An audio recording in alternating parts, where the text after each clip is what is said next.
अस्सलाम वालेकुम स्टूडेंट्स, मैं हूं अब्दुल कुद्दूस बेग, आपका फिजिक्स टीचर। डियर स्टूडेंट्स, आज हम चैप्टर नंबर 5 के 2 न्यूमेरिकल्स को डिस्कस करेंगे, numerical number 5.4 and numerical number 5.5।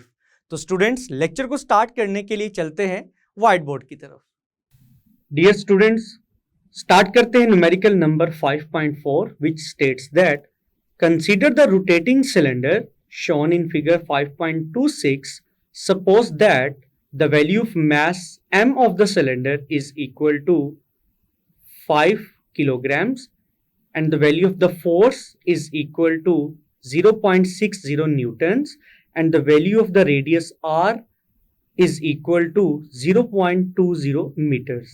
Calculate the torque acting on the cylinder and the angular acceleration of the cylinder if the moment of inertia of the cylinder is equal to 1/2 mr square.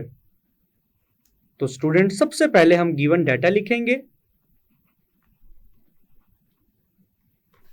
as it is mentioned in the statement that the mass of cylinder is equal to 5 kilogram and the value of the force F is equal to 0.60 Newton and the value of radius R is equal to 0.20 meters. Now students, what is required in this numerical जिसे हम to find में लिखेंगे? First of all, we have to find the value of the torque acting on the body.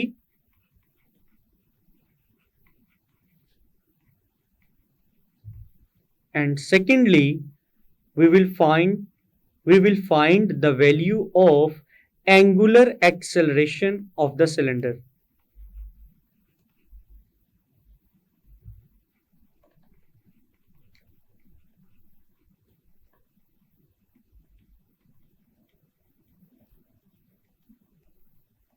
Now students, अब हम किन formulas को use करेंगे torque और एंगुलर एक्सेलरेशन की वैल्यूज को कैलकुलेट करने के लिए? तो हमारी नेक्स्ट हेडिंग होगी फॉर्मूलाज की। तो स्टूडेंट्स, जैसा कि आपको मालूम है, torque is equal to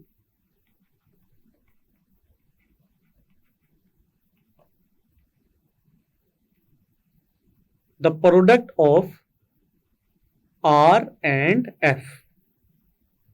R जिसे हम पोजीशन वेक्टर भी कंसीडर कर सकते हैं और simple R is the magnitude of position vector R। और स्टूडेंट्स, यहां पर R रेडियस ऑफ सिलेंडर के इक्वल है and F is the value of the force. This is the first equation.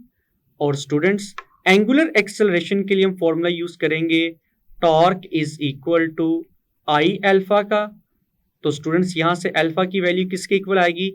Alpha will be equal to the ratio of torque and moment of inertia और इस equation को हम equation number 2 कह सकते हैं।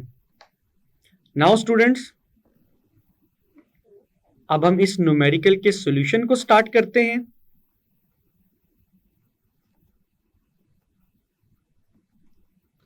Dear students,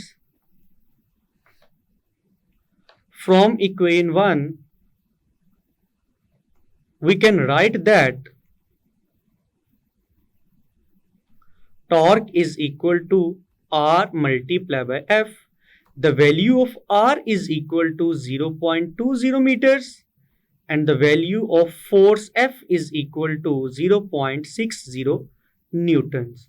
After multiplication, we will get 0.12 Newton meters, which is the final answer of the torque. And this is the solution of the first part of this numerical.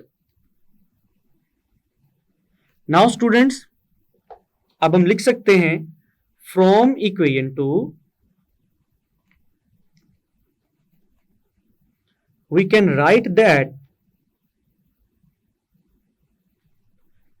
alpha is equal to torque divided by moment of inertia I. लेकिन students, अगर आप data में देखें तो moment of inertia की value given नहीं है, लेकिन स्टेटमेंट के लास्ट पर moment of inertia of cylinder का फॉर्मूला गिवन है कि मोमेंट ऑफ इनर्शिया की वैल्यू किसके इक्वल है, 1/2 mr स्क्वायर के इक्वल। तो इट मीन्स दैट स्टूडेंट्स कि हम I की वैल्यू को पुट कर सकते हैं अल्फा के फॉर्मूले में, तो students torque as it is रहेगा divided by moment of inertia की वैल्यू है 1/2 mr स्क्वायर। तो students third value first value के साथ जाकर मल्टीप्लाई होगी, तो 2 टॉर्क से मल्टीप्लाई होगा, तो हम लिखेंगे 2 times torque divided by mr square. Now students अब हम इस इक्वेशन में वैल्यूज पुट करेंगे, 2 remains as it is. The value of torque is equal to 0.12 newton metres divided by the value of mass m of the cylinder is equal to 5 kilograms multiply by the value of r square which is equal to 0.20 meters whole square. Now students, जब हम इन values को solve करेंगे तो हमारा final answer आएगा 1.2। और अगर हम यूनिट की बात करें स्टूडेंट्स, तो एंगुलर एक्सेलरेशन का एसआई यूनिट क्या होता है, रेडियन पर सेकेंड स्क्वायर। बिकॉज स्टूडेंट्स आप देख सकते हैं कि न्यूमरेटर में क्या यूनिट्स मौजूद हैं, न्यूटन मीटर, और न्यूटन किसके इक्वल होता है, किलोग्राम मीटर पर सेकेंड स्क्वायर के equal, multiply by metre as it is divided by kilogram, metre का स्क्वायर आएगा मीटर स्क्वायर। तो स्टूडेंट्स किलोग्राम किलोग्राम से कैंसिल होगा, metre multiply by metre metre square आएगा। तो स्टूडेंट्स डिनोमिनेटर में भी मीटर स्क्वायर मौजूद है, तो न्यूमरेटर में रिमेनिंग यूनिट्स किसके इक्वल आएंगे, पर सेकंड स्क्वायर के इक्वल। लेकिन स्टूडेंट्स रेडियन को हम ऐड करेंगे यहाँ पर, which is the unit of the angular displacement. तो स्टूडेंट्स एंगुलर एक्सेलरेशन का फाइनल आंसर क्या होगा, 1.2 रेडियन पर second square. This is the final answer of the second part of this numerical. And students, this is the solution of numerical number 5.4. Students, start करते हैं numerical number 5.5, which states that calculate the angular momentum of a star of mass 2.0 into 10 raised to power 30 kilograms and radius which is equal to 7.0 into 10 raised to power 5 kilometers if it makes one complete rotation about its axis once in 20 days. What is its kinetic energy? Now students, what is the important data which is given in this numerical? That is the mass of the star, which is denoted by capital M, and its value is equal to 2 into 10 raised to power 30 kilograms. And students, radius of the star is also given, which is equal to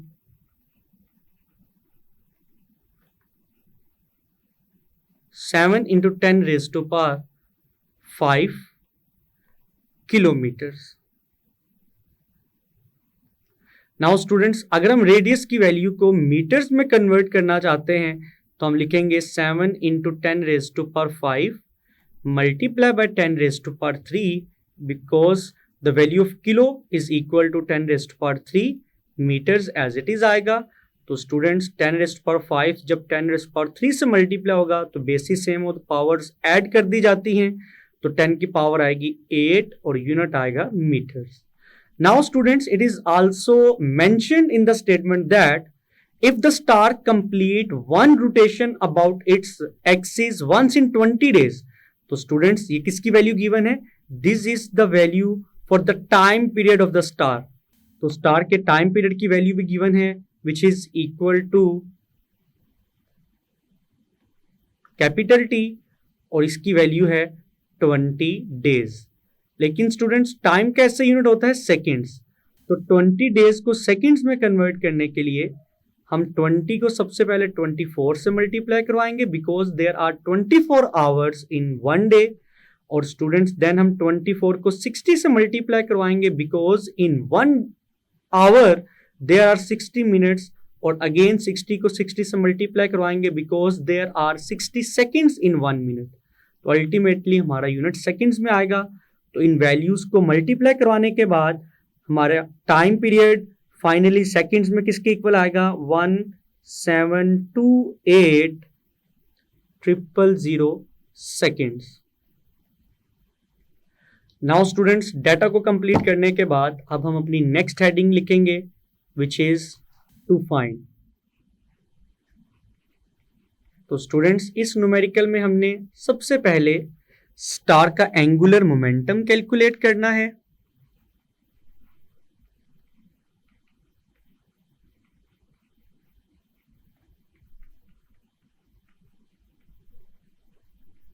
which is denoted by L and it is unknown। और second part में students हम star की rotational kinetic energy की value को calculate करेंगे। Rotational kinetic energy of the star is also missing, which is denoted by kinetic energy rotational।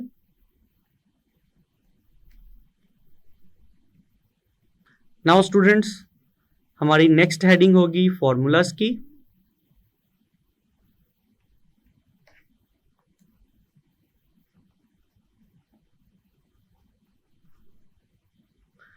तो स्टूडेंट्स, जैसा कि आपको मालूम है, एंगुलर मोमेंटम की वैल्यू को कैलकुलेट करने के लिए हम फॉर्मूला यूज करेंगे L is equal to I omega. This is our equation number 1। और स्टूडेंट्स, रोटेशनल काइनेटिक एनर्जी की वैल्यू को कैलकुलेट करने के लिए हम फॉर्मूला यूज करेंगे 1/2 I omega square, and this is equation number 2। Now students, अब हम इस न्यूमेरिकल का सॉल्यूशन स्टार्ट करते हैं।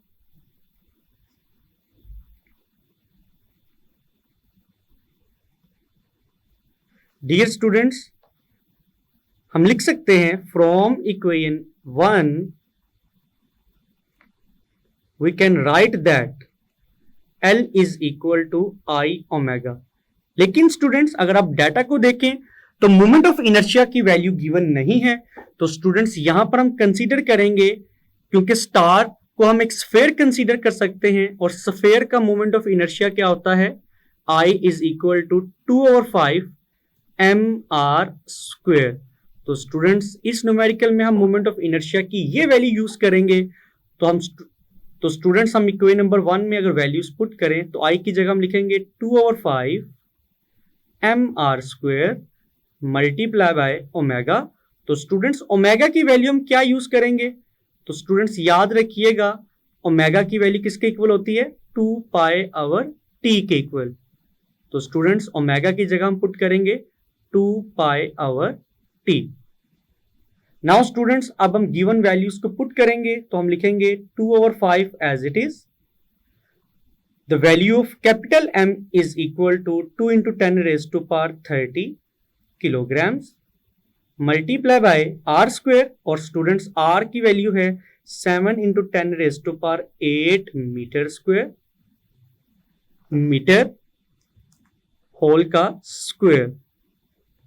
Now students, 2 again as it is रहेगा। The value of pi is equal to 3.14 divided by the value of t which is equal to 1728,000 seconds.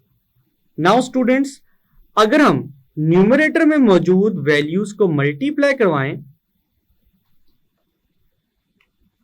तो देखते हैं कि हमारा आंसर क्या आएगा। तो स्टूडेंट्स, न्यूमरेटर में मौजूद वैल्यूज को मल्टीप्लाई करवाने से हमारा आंसर आएगा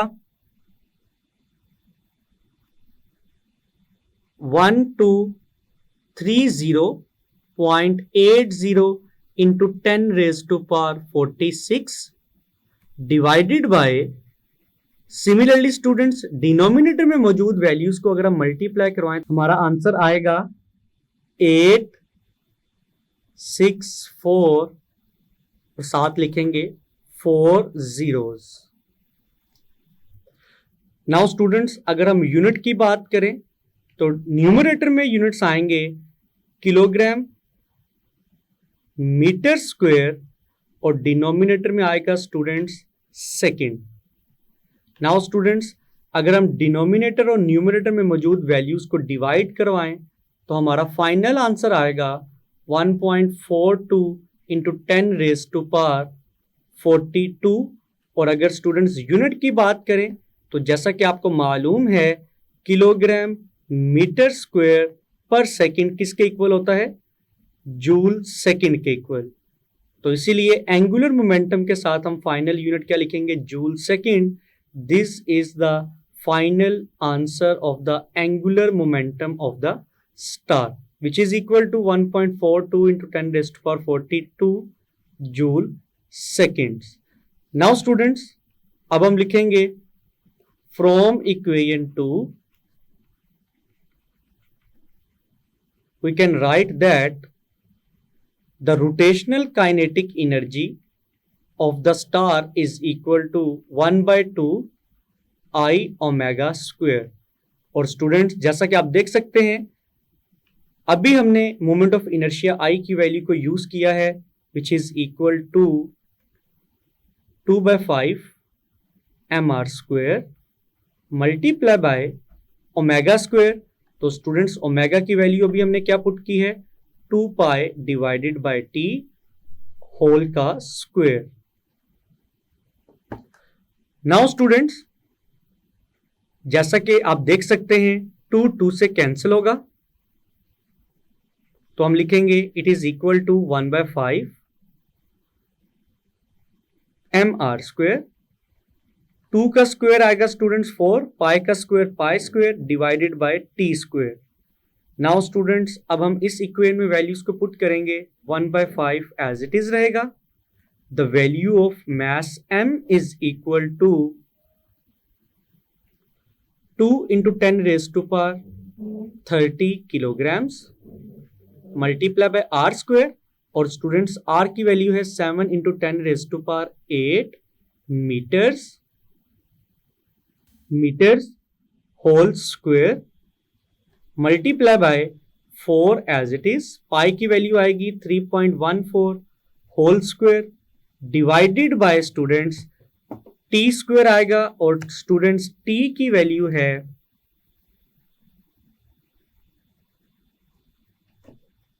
1728,000 सेकेंड्स और होल का स्क्वायर लिखेंगे हम।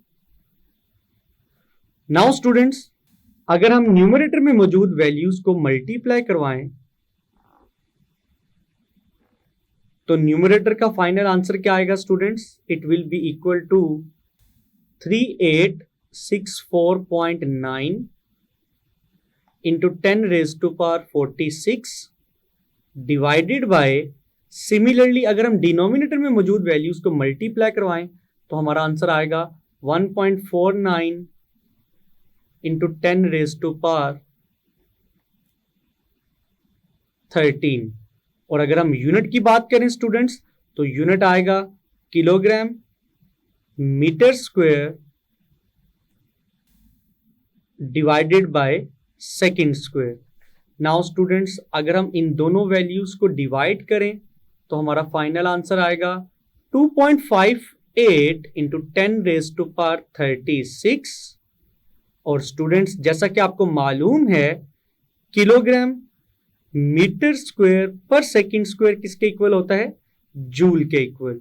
तो इसीलिए रोटेशनल काइनेटिक एनर्जी का फाइनल आंसर जूल में आएगा which is the SI unit of rotational kinetic energy. तो स्टूडेंट्स रोटेशनल काइनेटिक एनर्जी का फाइनल आंसर क्या है, 2.58 इंटू 10⁻36 जूल्स। तो स्टूडेंट्स आपने देखा कि किस तरह से हमने स्टार का एंगुलर मोमेंटम कैलकुलेट किया और उसकी रोटेशनल काइनेटिक एनर्जी कैलकुलेट की। And students, this is the solution of numerical number 5.5. जी स्टूडेंट्स, जैसा कि आपने देखा कि आज के लेक्चर में हमने चैप्टर नंबर 5 के 2 न्यूमेरिकल्स के सॉल्यूशंस को डिस्कस किया। तो मैं उम्मीद करता हूं कि आज के दोनों न्यूमेरिकल्स आपको बहुत अच्छे से समझ आए होंगे। इनको अच्छे से प्रिपेयर कीजिएगा। मिलते हैं नेक्स्ट लेक्चर में। अपना ख्याल रखिएगा। अल्लाह हाफिज।